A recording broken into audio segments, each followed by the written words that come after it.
6 বছরেও শেষ হয়নি সুনামগঞ্জের জাদুকাটা শাহ আরেফিন অদ্বৈত মৈত্রী সেতুর কাজ। পর্যটন সমৃদ্ধ সুনামগঞ্জের সীমান্ত এলাকার সঙ্গে সারা দেশের সড়ক যোগাযোগ স্থাপনের লক্ষ্যে জাদুকাটা নদীতে 2018 সালে সেতুটির কাজ শুরু হয়েছিল। এলাকাবাসীর অভিযোগ, ঠিকাদারি প্রতিষ্ঠানের গাফিলতিতে শেষ হয়নি সেতুর কাজ। সুনামগঞ্জ প্রতিনিধি বিন্দু তালুকদারের তথ্যছবিতে জানাচ্ছেন নাদিরা সুলতানা।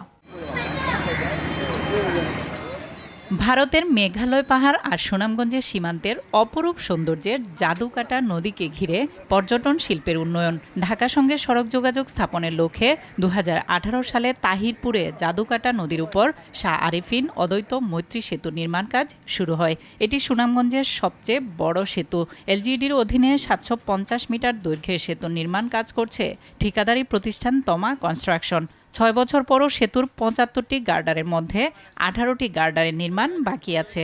কাজের মেয়াদ 2.5 বছর হলেও 6 বছরেও কাজ শেষ হয়নি। ব্রিজটা হইলে লাভ হইল না, আমরা চলাচলের যাতায়াত অবস্থা ভালো হইল না। ব্রিজটার কারণে আমরা খুব দুর্ভোগের মাঝে চলাফেরা করতেছি। এই ব্রিজটা যদি হইতো তাহলে আমরা এই এলাকার মানুষ মানে ব্যবসা ক্ষেত্রে অনেক লাভ হইতো, অনেক সুবিধা হইতো, মালামাল এপার ওপার করা মানে সুবিধা হইতো। আজকে 5 থেকে 6 বছর চলে গেছে, ব্রিজের কাজটা হইতেছে না। মাল মাত্রা আনতে ইয়া নাই আইনা সেটা আবার গাছ ভার করে আবার গায়ে তুলনায় তুলে সেটা আমরা বাজারও। স্থানীয়রা জানান, সেতুটি নির্মাণ হলে মেঘালয় পাহাড় থেকে শুরু করে টাঙ্গুয়ার হাউস সহ সীমান্তের দর্শনীয় স্থানে পর্যটকরা সহজে যাতায়াত করতে পারবেন।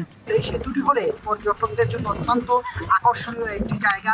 পাশেই টাঙ্গুয়ার হাউস, নীলাদ্রি লেক, শহীদ সিরাজ লেক, তারপরে বারেক টিলা, শিমুল বাগান সব মেলায় যদি এই সেতুটি চালু হয় তাহলে একদিকে যেমন পর্যটন বিকশিত হবে সুনামগঞ্জের, পাশাপাশি সুনামগঞ্জের সীমান্ত অঞ্চলের যাতায়াতটি সহজ হবে এবং অর্থনৈতিক এবং পর্যটন কর্মকাণ্ডে প্রাণ সঞ্চার হবে, বিকশিত হবে বলে আমরা মনে করি।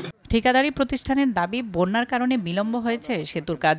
এই বছর আমাদের বন্যায় 2টা স্টেজিং আর একটা বুল গেট ধাক্কা মারছিল, 6000 সিফটি বালি ভরার সময়। এইসব কারণে আমাদের কাজ বিলম্বিত হইতেছে। আশা করি আমরা আগামী সিজনে জনগণের স্বার্থে এবং আমরা কাজটা শেষ করার চিন্তা রাখছি। এদিকে কাজ শেষ করতে ঠিকাদারি প্রতিষ্ঠানকে চিঠি দেওয়ার কথা জানান এলজিইডির প্রকৌশলী। ঠিকাদারের কিছু নেগলিজেন্সি আছে, যার কারণে কাজটা বাস্তবায়নে কিছুটা বিলম্বিত হচ্ছে। তবে আমরা আশা করছি আগামী 8 থেকে 9 মাসের মধ্যে এই কাজটা শেষ হয়ে যাবে বলে আমরা আশাবাদ করছি আর কি। তাছাড়া ঠিকাদারকে আমরা টাকাদাপত্র দিছি এবং ঠিকাদারকে বিভিন্নভাবে মৌখিকভাবে কাজটি দ্রুত শেষ করার জন্য আমরা নির্দেশনা প্রদান করেছি। দ্রুত জাদুকাটা নদীর সেতুর কাজ শেষ হবে এমনটাই প্রত্যাশা স্থানীয়দের। নাদিরা সুলতানা, RTV।